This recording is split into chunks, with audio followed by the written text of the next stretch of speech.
My name is Niall Boyce. I'm the editor of Lancet Psychiatry.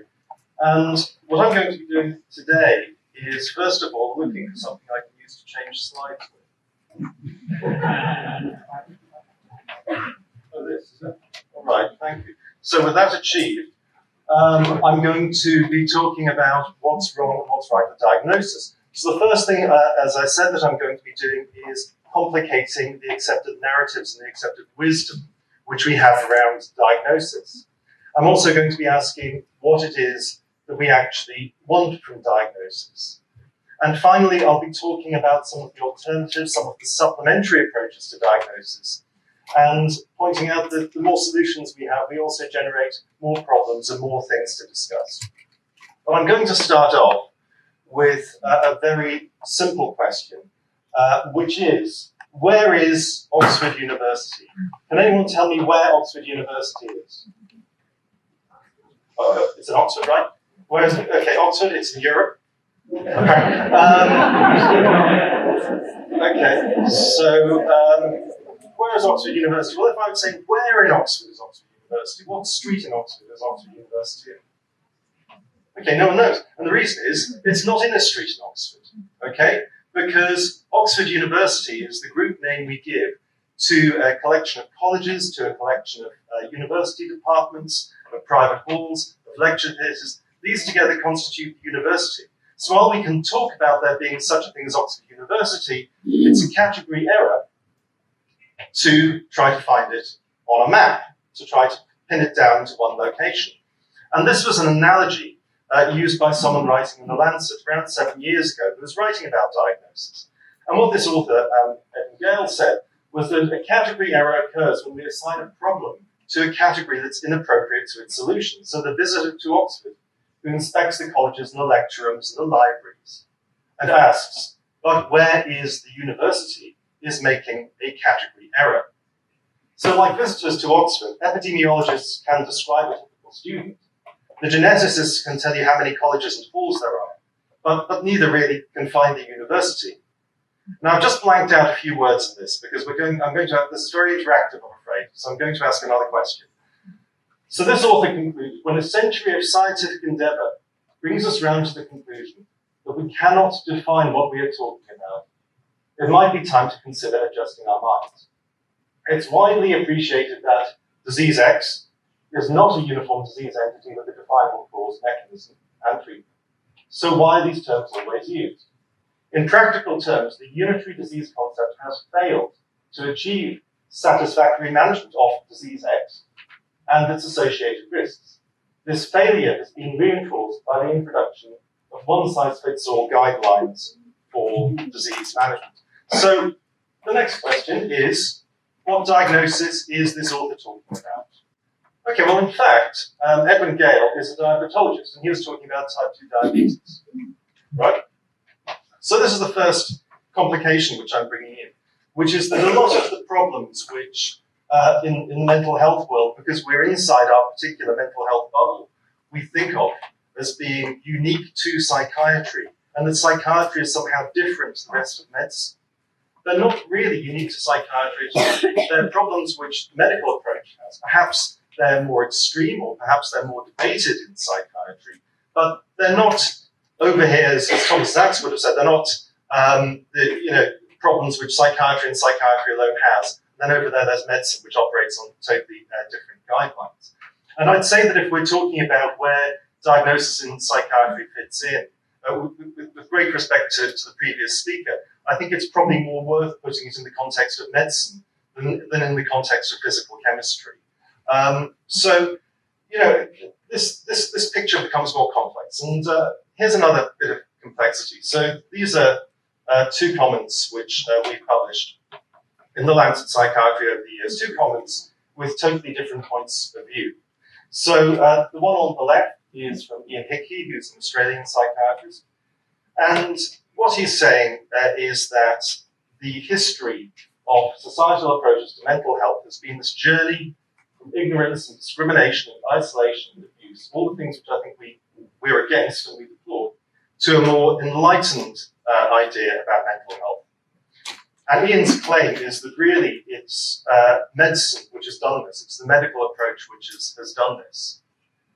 On the other hand, we have this comment by two people from the British Psychological Society, who I believe are still both in the Division of Clinical Psychology.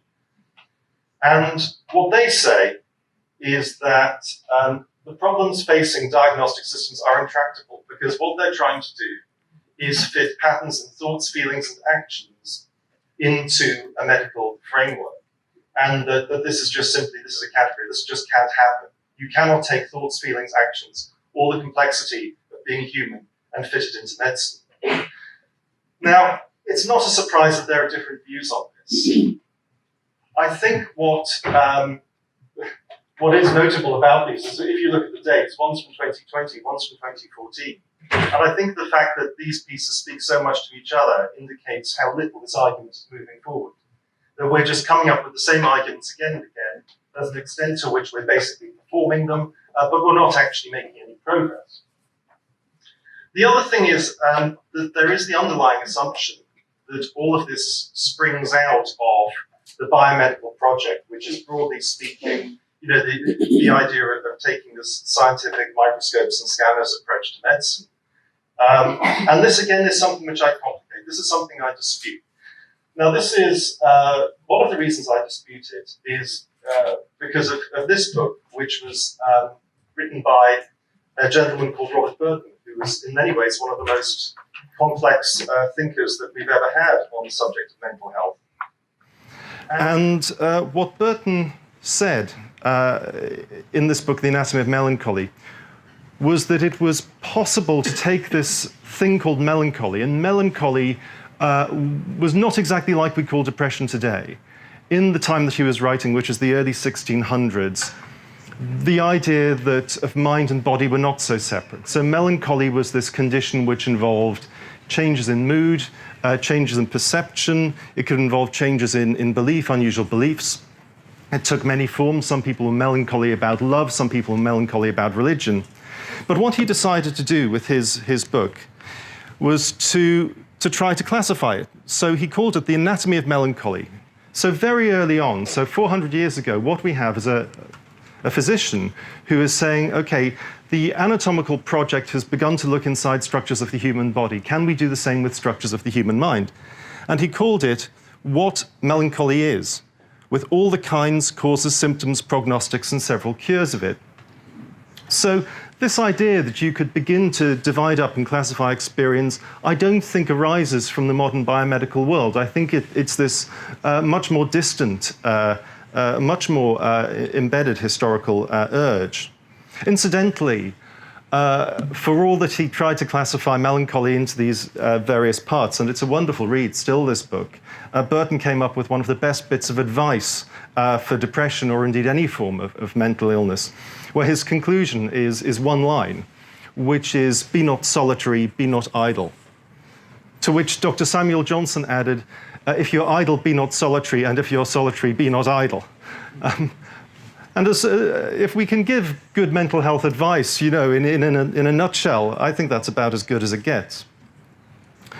We then have the question as to how diagnostic manuals are used. And I think it's important to think about clinical settings and to think of how much care actually happens in primary care and whether DSM really dictates treatment in the way that its critics might imagine.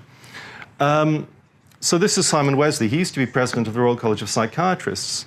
And he says, well, the DSM and the ICD mental health sections were designed to be used by mental health professionals, not GPs. It's unsurprising that many GPs actually ignore these guidelines, and how clinicians make diagnosis is different to what he calls the Byzantine processes used by APA or WHO. So if we're asking how these manuals are used, I think that it's easy to have the impression that psychiatrists, like someone in the Matrix, have this DSM plugged into their head and then begin to see the world through those categories. But that's clearly an exaggeration. And that the actual process of making diagnosis is maybe a bit more complex. That maybe people, don't go through every particular tick box in diagnosis, and especially in primary care, this doesn't happen. So it's quite complex. And then the other question, which I think is very important, is what people with lived experience think of diagnosis. Now, we've published a systematic review of qualitative studies on this, and this showed really a very mixed picture, I have to say. So it varied. Some diagnoses were more popular than others with people, it seemed. People generally seem to not like personality disorder diagnoses very much, which is a view I largely share. They found diagnoses of depression, quite validating, in fact. And there was this real range of opinions. Some people thought, well, the diagnosis is a label applied to me, which doesn't describe me, which tells you nothing about me. Other people said, well, the diagnosis was actually quite useful because it gave me a sort of barrier between my sense of self and then this thing I was experiencing. And it gave me a target to focus on in order to get better. Now, individuals have different experiences, and I wouldn't presume to speak for anyone, but I think it is clear from this that there is a diversity of opinion and that different individuals find different things useful. But the thing which I found very interesting, most interesting about this paper, was that it wasn't just the diagnosis, it's the way that this information was conveyed. So what people found really the worst of all, in a way, was a conversation about diagnosis, which was, this is your diagnosis, that's it. The idea that you were given the diagnosis and there was no sense of hope, no sense of progress. The diagnosis represented the end of the road rather than the beginning of a journey to recovery. And that seemed to be the thing which upset people. Now, the next slide will take some explaining. It's taken from a television program which is on Netflix, so you might have seen it. And the title of the TV program is, in inverted commas, Crazy Ex-Girlfriend, which I know it could be considered quite offensive language, but the point about this, that in a way is the point. The point of this program is that it's interrogating ideas about mental health. It's interrogating some of the rather misogynistic ideas which are bound up with mental health stigma. And the person who writes and stars in the show, a comedian called Rachel Bloom, has experience of mental health problems herself. And one pivotal moment of this TV series is the one in which her character receives a diagnosis. And as this is a somewhat whimsical television program, breaks into song about it. There are regular song and dance routines, which are very well choreographed, I have to say. And the song is about how her diagnosis has empowered her, where she says, I'm aware that mental illness is stigmatized, but the stigma is worth it if I realized who I'm meant to be armed with my diagnosis. Now, again, I'm not saying this is representative of a whole picture. It's very much representative of what Rachel Bloom thinks. But it's interesting that she sees the diagnosis as really, again, containing the problem. She sees the diagnosis as being the beginning of a process of recovery. So again, this maybe adds a bit of complexity to our discussions. So to recap, where are we now? Well, the first thing is that the diagnostic controversy, as I've shown, is not really unique to psychiatry. It's something which stretches across medicine. And I think maybe it's a conversation which is going to apply more and more to medicine as current coronavirus outbreak to one side, the concern of medicine becomes more and more with prevention and becomes more and more concerned with chronic and non-communicable diseases. If that's the trajectory that medicine's going on, we can expect the kinds of conversations which we've had in psychiatry as to what we call an illness, what we call a syndrome, what we call a pre-morbid condition, where we draw the line, where we're helping people, where we're medicalizing people. These conversations are I would predict, going to enter other branches of medicine in the future. The attempt to anatomize mental illness into categories is not new. It's something which people have always tried to do, if only to make sense of the world. It's not, I think, a product of the biomedical model. I think the biomedical model might have catalyzed it, but it's worth recognizing that it has a much longer history in European culture. The use of diagnostic manuals is hugely variable in practice. Among psychiatrists in primary care, it varies between professionals and professional settings. And then what people think about diagnosis when they receive diagnoses varies a lot. It varies between individuals, and it varies between the type of diagnosis given. And how the diagnosis is given is in many ways as important as what diagnosis is given. So this leads me to think that if we're talking about working without DSM or working with DSM but in a different way, we need to figure out exactly what it is that we have a problem with. Do we object to all diagnoses, or do we just object to some diagnoses? For instance, I am very uncomfortable with personality disorder diagnosis, and specifically with the borderline personality disorder diagnosis. It strikes me that what the borderline personality disorder diagnosis is doing is taking a social situation and locating it entirely within one individual in that situation, which I don't think is very helpful. But some people who have the diagnosis do think it's helpful. Do we just go through the manuals, removing diagnoses that we think are problematic or reforming them, or is it just the whole thing that we're unhappy with? Are we unhappy with the principles of diagnosis? Do we think, as Lucy Johnson said in that comment, that there is simply no point, that it's a category error, that we shouldn't be trying to apply ideas about diagnosis to the complexities of human life, as, say, Thomas Zatz would have said? Or is it the case that we don't like the practice? Is it the case that when we have a manual of too many diagnoses to reach for, that shuts down conversations?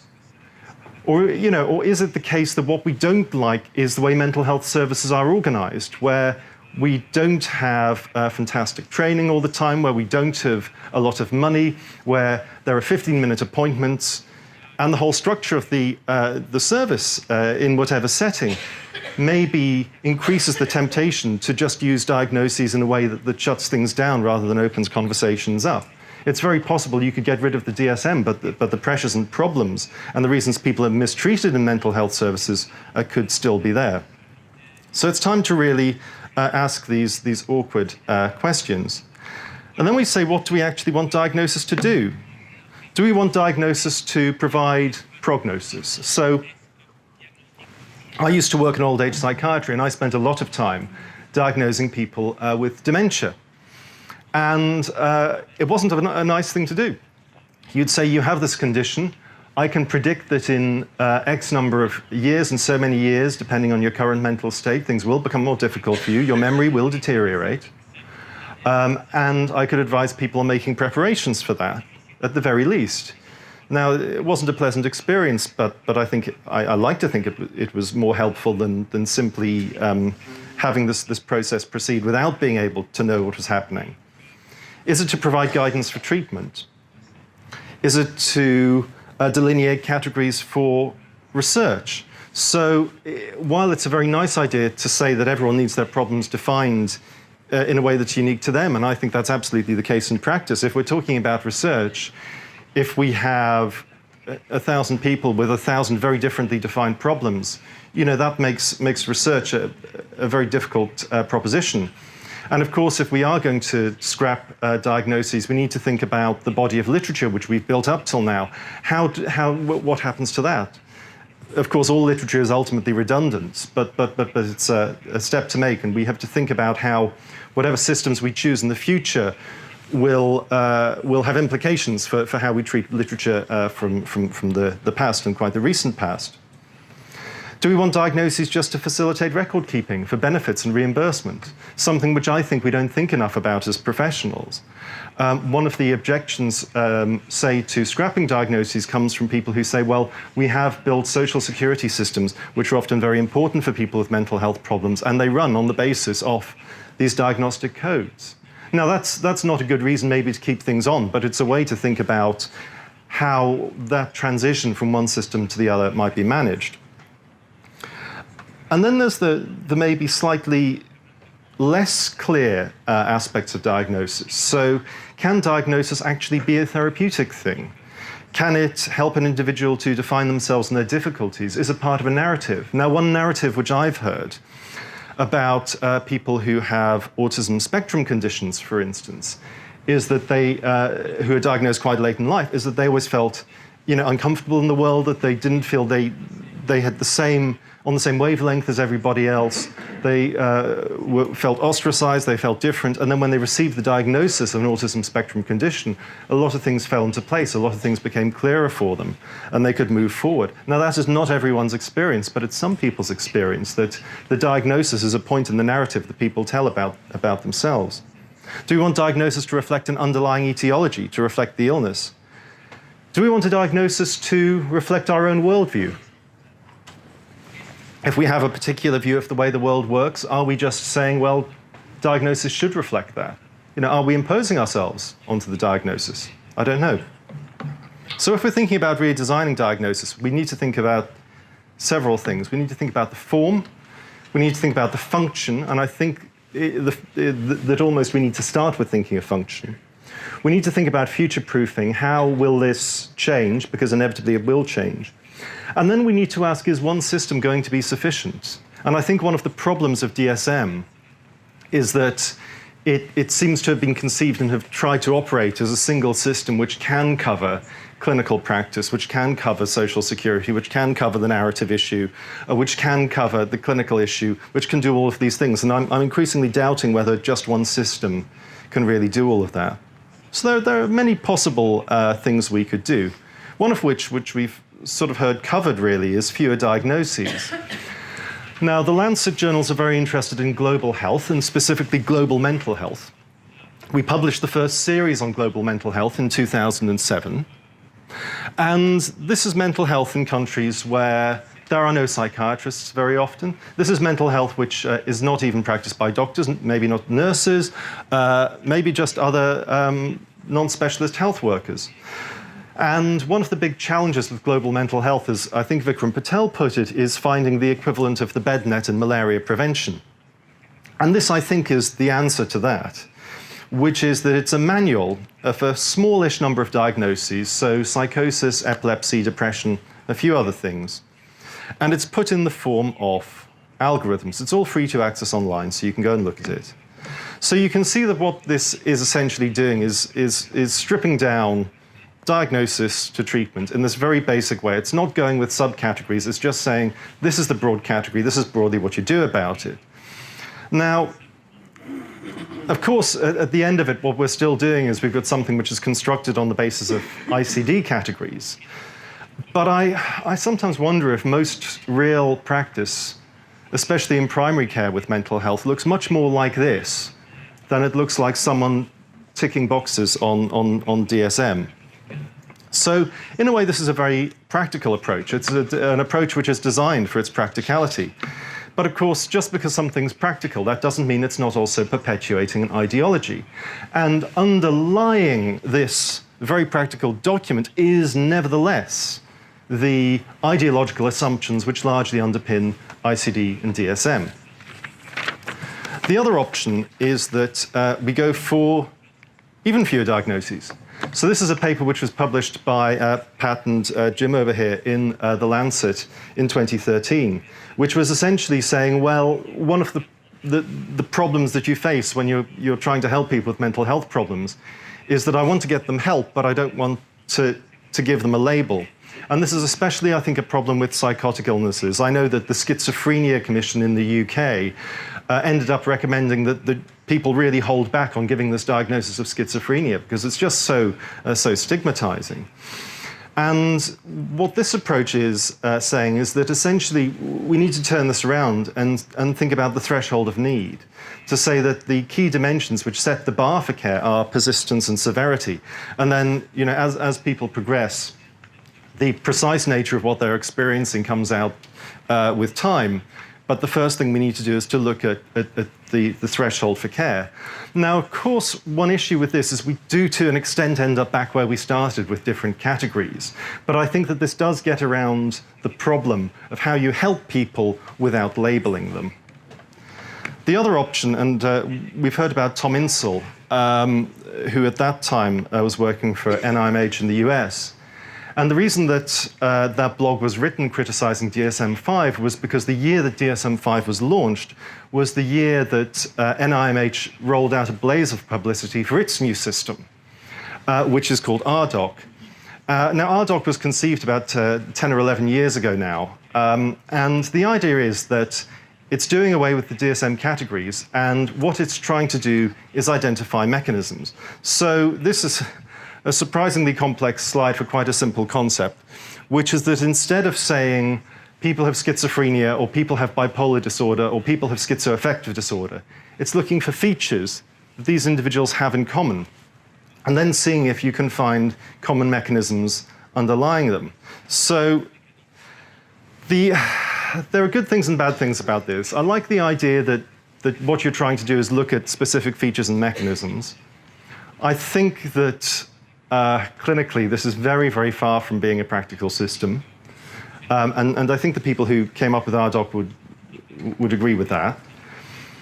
I think that in terms of it actually yielding useful data, it's clear that this is a very long-term project. If we're going to come up with these individual mechanisms and then get data about each individual mechanism to figure out what works, and if we're then going to translate that into treatment, this is what you'd call a very, very long-term gamble. But you know, it's certainly it's a bold move, I think, is what we can say, and I'm not clear yet as to how exactly it's going to play out. And then the final thing which I'm going to mention, there are many more systems, but I'm just focusing on these 4 as examples really, is the idea of narrative rather than diagnosis. So this is the British Psychological Society, and their division of clinical psychology a few years ago published this alternative to more traditional models based on psychiatric diagnosis. And they said, what we actually want to do is to have a narrative rather than a diagnostic framework. And I think that they clearly went away and read vast amounts of Foucault and came up with this. And I think it's worth thinking about. They're also very influenced by Ronnie Lang, who is the Scottish psychiatrist / anti-psychiatrist in the 60s. And they say that in essence, when you're dealing with mental illness, you need to ask 4 questions, which are what's happened to you? How is power operating in your life? How did it affect you? So what sort of threats did you experience? What sense did you make of it? So what's the meaning you made of the situations? And how did you respond to survive? So this is almost going back to Lang's idea, which is that something which, as a doctor coming in and seeing someone in a room out of context, it seems very irrational the way that they're acting. If I were to see them in the context of their life, very often their family life, their actions would actually make a lot more sense. Now, I have my doubts about that as an overall explanatory framework. But the thing which I like about this, to be generous, is that I like the emphasis on narrative. I like the emphasis on the fact that we can see what would otherwise be taken as symptoms of mental illness as an attempt by someone to make meaning, and often to make meaning of very difficult situations. My problem is that I'm not sure it's a great advance to replace a diagnostic label with a narrative that's imposed on people. I'm not convinced that everyone who experiences what we call mental health problems would find this narrative very helpful. And in fact, it put me in mind of, we've talked about Foucault and Lang, but one of the great studies of the operation of power, I think, was Townsend, Daltrey, Entwistle and Moon in 1972, this is the last song on the last really great Who album, although the new one's pretty good. Who's Next? In which they say, meet the new boss, same as the old boss. And that's a fantastically concise analysis of the way that power works. That it's very easy to say that you're taking on power structures, but there is a considerable difference between restructuring power and simply moving yourself into the chairperson's seat. And I did worry a bit that what we were seeing with something like the power threat meaning framework, and what we've got to be very careful about whenever we think about replacing new systems, is that we're not just perpetuating effectively old systems of power and control with things that are just more ideologically acceptable to us. And that I think is the issue.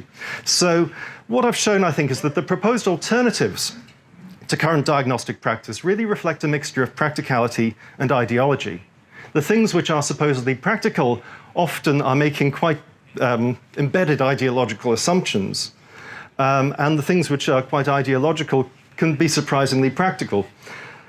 And we've got to be very careful about supposed disruptive new systems which leave the underlying processes which result in abuse and poor treatment intact. So what's the future for diagnosis? Well, there are three things, I think, or maybe a combination of three things. The first is erosion.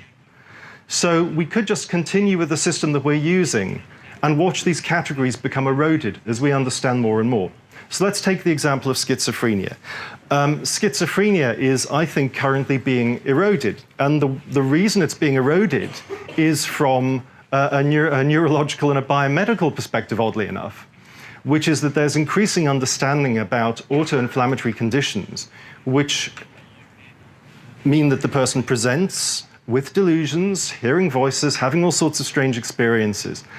And sometimes people are diagnosed with schizophrenia, but in fact, what they're doing is producing antibodies to their own neurons, and if you treat their immune systems, they get better.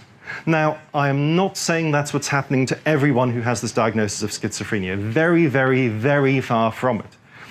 But I think it's possible that there's a minority. And it's possible that as we understand more and more, both biomedically and socially and between the two, that these categories which we have at the moment will become eroded. They'll be like icebergs melting away. We could just sit and watch that happen. The other possibility is revolution. Do we want to rip it up and start again? Not just with diagnostic manuals, but with psychiatry, with mental health care as a whole. Because I don't think you can do this piecemeal. I don't think you can say, we're just going to deal with the diagnosis issue, and then everything else will fall into place after we've sorted that out. I think that simply thinking about diagnosis independently of everything else that's involved in the mental health system is not really going to work if you want to see the sorts of reforms and improvements that you want to see. And the final possibility, we've seen the melting icebergs. I'm more in favor of this sort of future, which is a lovely diverse ecosystem, which is it possible that we have to throw up our hands now and say that no single system is going to work? That we might need different systems to decide threshold for treatment. We might need different systems for insurance and for benefits. We might need a different system for research. We might have a very narrative-based system on which we try to help and treat individual people. And what we've got to do is to figure out ways in which those systems can talk to each other. Because I mean, this conversation around diagnosis has been going on for 60 years now.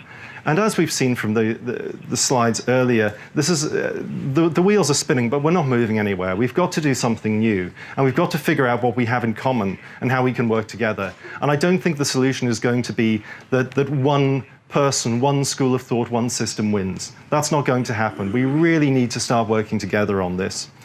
And I've covered a lot of things. I've covered a lot of complications. Now is the point in the talk where I should draw things together to a neat conclusion.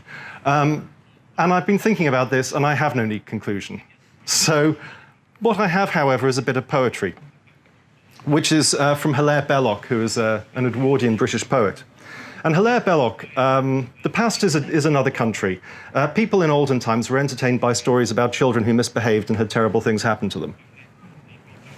Or maybe it's just an English thing, I don't know. And this is from one of his fabulous poems, Cautionary Tales, he called them. And the title itself is a spoiler, which is it's about Jim, who ran away from his nurse and was eaten by a lion. And I don't really need to explain what happens in the poem.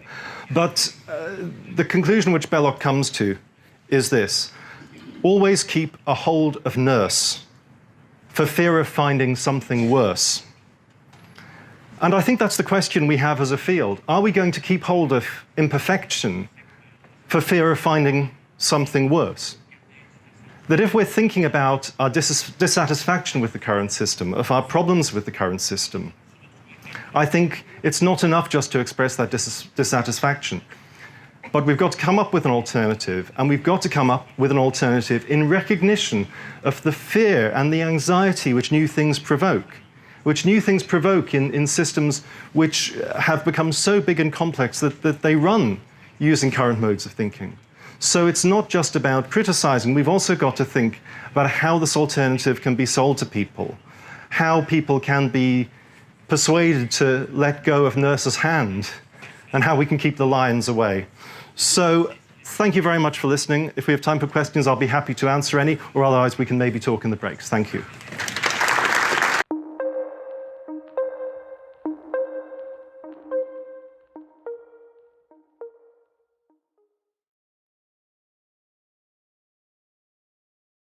Yeah, I don't, as I say, I don't know if a single system is really possible. And I think that what we might need to do is to accept that there is going to be an ecosystem of which that could potentially be a very useful component and a very important component. But, you know, I think that we need to start thinking more about what our precise goals are, you know, based on our professional identities and based on other factors, and what would allow us to reach that, rather than starting from the principle that we have to have a system. You know, I think that we've got to think more in terms of what we want to do and the mechanism to get us there, rather than starting with the mechanism and assuming that's what's going to get us there. Yeah, I think that's a very interesting approach. I think that it would be very, I certainly think it bears further investigation, and I think it's worth really bracketing a lot of assumptions we have and looking at a network approach. So one of the things which I've been wondering recently is if it really helps to talk about, say, depression as being this sort of thing which is inside you, which is manifesting in different ways, or whether it would be more fruitful to think about how things like low mood and insomnia and low energy might all interact together. You know, so I think that if we're able to use that to bracket our assumptions and to maybe find new approaches, and if that finds a practical value, then, you know, I'd say it's definitely worth pursuing. Well, I think some of this comes down to how research is conceived and funded. And I think that there is a role for multidisciplinary projects, and I think specifically involving the humanities is potentially very important. You know, I hear a lot about psychiatry in crisis, and more recently I've also been hearing a lot about the humanities in crisis. And I've been wondering if they might in fact be the same crisis, which is that what psychiatry has been trying to do maybe is to take data points and mental phenomena, but fail to find or make any sort of meaning. Whereas what historians and what English literature scholars and sociologists, what they're very good at is situating things and of making meaning for things.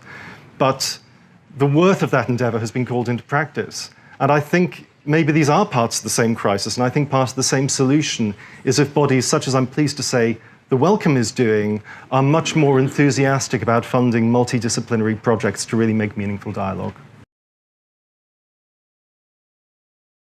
I think at the moment what we're witnessing is a process of erosion, and I think that it's important for the future of mental health that across the disciplines we take on this challenge. And I think the solution I'd like to see is a diverse ecosystem, but most of all, we've got to do something.